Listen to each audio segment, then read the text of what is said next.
guys, we're back again with Charlotte's Web today. We're going to go ahead and move forward with chapters 14 and 15.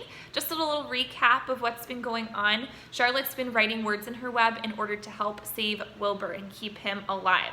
So the most recent word that she has written was terrific, and Templeton's been helping her out, getting her some more material to write down in her web. So we're going to go ahead and move forward. Today's chapter is called Dr. Dorian.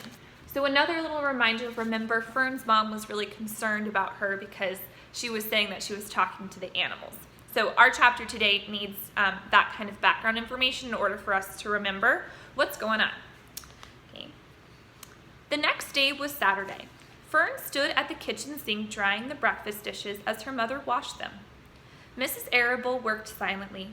She hoped Fern would go out and play with other children, instead of heading for the Zuckerman's barn to sit and watch animals. "Charlotte is the best storyteller I ever heard," said Fern, poking her dish towel into a cereal bowl. "Fern," said her mother sternly, "you must not invent things. You know spiders don't tell stories. Spiders can't talk." "Charlotte can," replied Fern. "She doesn't talk very loud, but she talks." "What kind of story did she tell?" asked Mrs. Arable. "Well," began Fern, "she told us about a cousin of hers who caught a fish in her web. Don't you think that's fascinating?" "Fern, dear, how would a fish get in a spider's web?" said Mrs. Arable. "You know it couldn't happen. You're making this up." "Oh, it happened all right," replied Fern. "Charlotte never fibs. This cousin of hers built a web across a stream. One day she was hanging around on the web and a tiny fish leaped into the air and got tangled in the web. The fish was caught by one fin, Mother. Its tail was wildly thrashing and shining in the sun. Can't you just see the web sagging dangerously under the weight of the fish? Charlotte's cousin kept slipping in, dodging out, and she was beaten mercilessly over the head by the wildly thrashing fish, dancing in, dancing out, throwing—" "Fern!" snapped her mother. "Stop it! Stop inventing these wild tales." "I'm not inventing," said Fern. "I'm just telling you the facts." "What finally happened?" asked her mother, whose curiosity began to get the better of her. "Charlotte's cousin won. She wrapped the fish up and then she ate him when she got good and ready. Spiders have to eat, the same as the rest of us." "Yes, I suppose they do," said Mrs. Arable, vaguely. "Charlotte has another cousin who's a balloonist. She stands on her head, lets out a lot of line, and is carried aloft on the wind. Mother, wouldn't you simply love to do that?" "Yes, I would, come to think of it," replied Mrs. Arable. "But Fern, darling, I wish you would play outside today instead of going to Uncle Homer's barn. Find some of your playmates and do something nice outdoors. You're spending too much time in that barn. It isn't good for you to be alone so much." "Alone?" said Fern. "Alone? My best friends are in the barn cellar. It's a very sociable place, not at all lonely." Fern disappeared after a while, walking down the road toward the Zuckermans.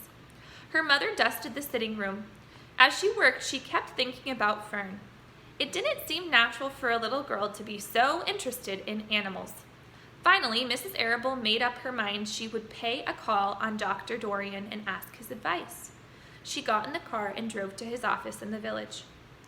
Dr. Dorian had a thick beard. He was glad to see Mrs. Arable and gave her a comfortable chair. "It's about Fern," she explained. "Fern spends entirely too much time in the Zuckerman's barn.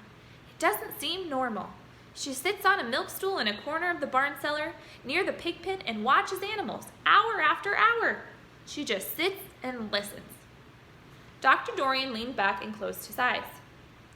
"How enchanting," he said. "It must be real nice. It must be real nice and quiet down there.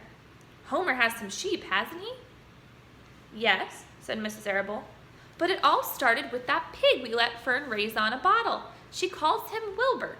Homer bought the pig, and ever since it left our place, Fern has been going to her uncle's to be near it."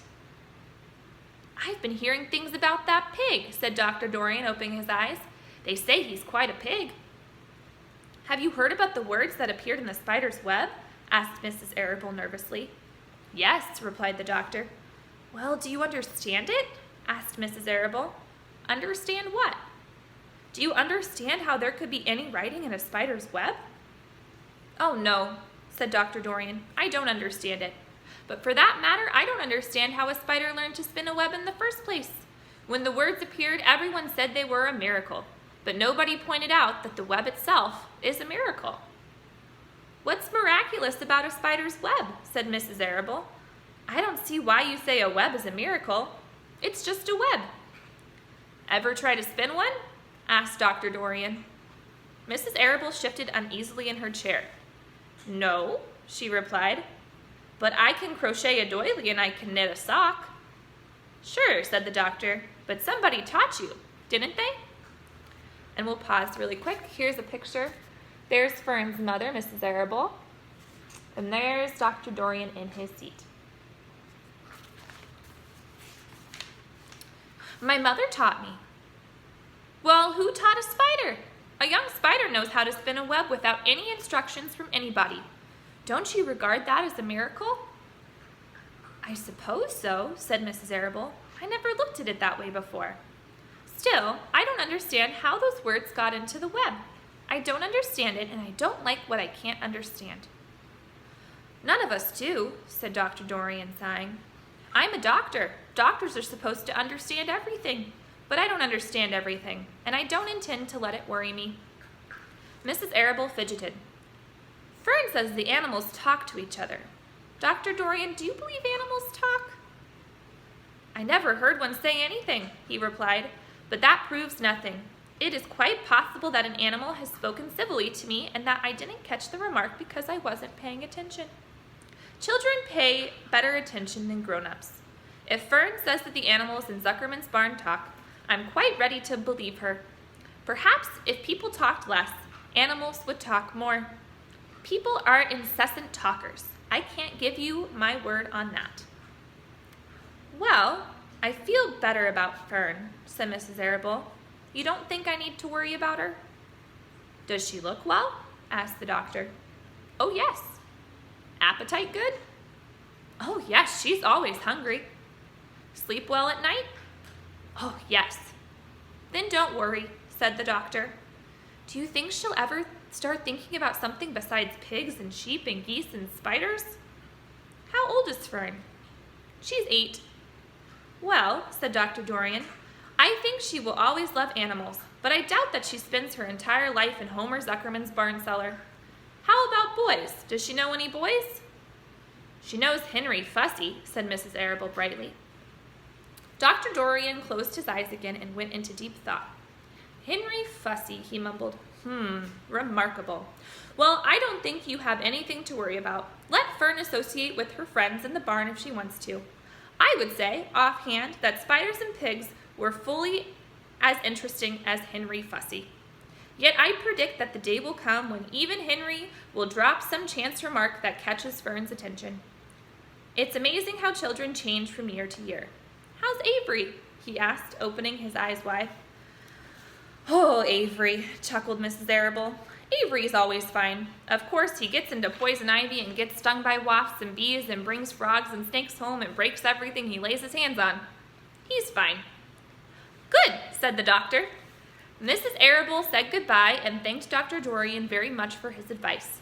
She felt greatly relieved. All right, let's go ahead and move on to chapter 15, the crickets. The crickets sang in the grasses. They sang the song of summer's ending, a sad, monotonous song. "Summer is over and gone," they sang. "Over and gone, over and gone. Summer is dying, dying." The crickets felt it was their duty to warn everybody that summertime cannot last forever. Even on the most beautiful days in the whole year, the days when summer is changing into fall, the crickets spread the rumor of sadness and change. Everybody heard the song of the crickets. Avery and Fern Arable heard it as they walked the dusty road. They knew that school would soon begin again. The young geese heard it and knew that they would never be little goslings again. Charlotte heard it and knew that she hadn't much time left. Mrs. Zuckerman, at work in the kitchen, heard the crickets, and a sadness came over her too. "Another summer gone," she sighed. Lurvy, at work building a crate for Wilbur, heard the song and knew it was time to dig potatoes. summer is over and gone, repeated the crickets. How many nights till frost, sang the crickets. Goodbye, summer, goodbye, goodbye. The sheep heard the crickets, and they felt so uneasy they broke a hole in the pasture fence and wandered up into the field across the road. The gander discovered the hole and led his family through, and they walked to the orchard and ate the apples that were lying on the ground. A little maple tree in the swamp heard the cricket song and turned bright red with anxiety. Wilbur was now the center of attraction on the farm. Good food and regular hours were showing results. Wilbur was a pig any man would be proud of. One day, more than 100 people came to stand in his yard and admire him. Charlotte had written the word radiant, and Wilbur really looked radiant as he stood in the golden sunlight. Ever since the spider had befriended him, he had done his best to live up to his reputation. When Charlotte's web said some pig, Wilbur had tried hard to look like some pig. When Charlotte's web said terrific, Wilbur had tried to look terrific. And now that the web said radiant, he did everything possible to make himself glow. It is not easy to look radiant, but Wilbur threw himself into it with his all. He would turn his head slightly and blink his long eyelashes. Then he would breathe deeply, and when his audience grew bored, he would spring into the air and do a backflip with a half twist. And at this, the crowd would yell and cheer. "How's that for a pig?" Mr. Zuckerman would ask, well pleased with himself. "That pig is radiant." Some of Wilbur's friends in the barn worried for fear all this attention would go to his head and make him stuck up. But it never did. Wilbur was modest. Fame did not spoil him. He still worried some about the future, as he could hardly believe that a mere spider would be able to save his life. Sometimes at night he would have a bad dream. He would dream that men were coming to get him with knives. But that was only a dream. In the daytime, Wilbur usually felt happy and confident. No pigs ever had truer friends, and he realized that friendship is one of the most satisfying things in the world. Even the song of the crickets did not make Wilbur too sad. He knew it was almost time for the county fair, and he was looking forward to the trip. If he could distinguish himself at the fair and maybe win some prize money, he was sure Zuckerman would let him live. Charlotte had worries of her own, but she kept quiet about them. One morning, Wilbur asked her about the fair. "You're going with me, aren't you, Charlotte?" he said. "Well, I don't know," replied Charlotte. "The fair comes at a bad time for me.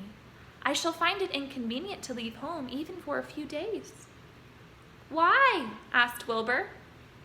"Oh, I just don't feel like leaving my web. Too much going on around here." "Please come with me," begged Wilbur. "I need you, Charlotte. I can't stand going to the fair without you. You've just got to come." "No," said Charlotte. "I believe I'd better stay home and see if I can get some work done." "What kind of work?" asked Wilbur. "Egg laying. It's time I made an egg sack and filled it with eggs." "I didn't know you could lay eggs," said Wilbur in amazement. "Oh, sure," said the spider. "I'm versatile." "What does versatile mean? Full of eggs?" asked Wilbur. "Certainly not," said Charlotte. "Versatile means I can turn with ease from one thing to another. It means I do not have to limit my activities to spinning and trapping and stunts like that." "Why don't you come with me to the fairgrounds and lay your eggs there?" pleaded Wilbur. "It would be wonderful fun." Charlotte gave her web a twitch and moodily watched it sway. "I'm afraid not," she said. "You don't know the first thing about egg-laying, Wilbur. I can't arrange my family duties to suit the management of the county fair. When I get ready to lay eggs, I have to lay eggs, fair or no fair. However, I don't want you to worry about it. You might lose weight. We'll leave it this way. I'll come to the fair if I possibly can." "Oh, good," said Wilbur. "I knew you wouldn't forsake me when I need you most." All that day, Wilbur stayed inside, taking life easy in the straw. Charlotte rested and ate a grasshopper. She knew that she couldn't help Wilbur much longer. In a few days, she would have to drop everything and build the beautiful little sack that would hold her eggs. And that is the end of chapter 15. Tomorrow we'll pick up with chapter 16. I miss you guys, and have a great rest of your day. Bye.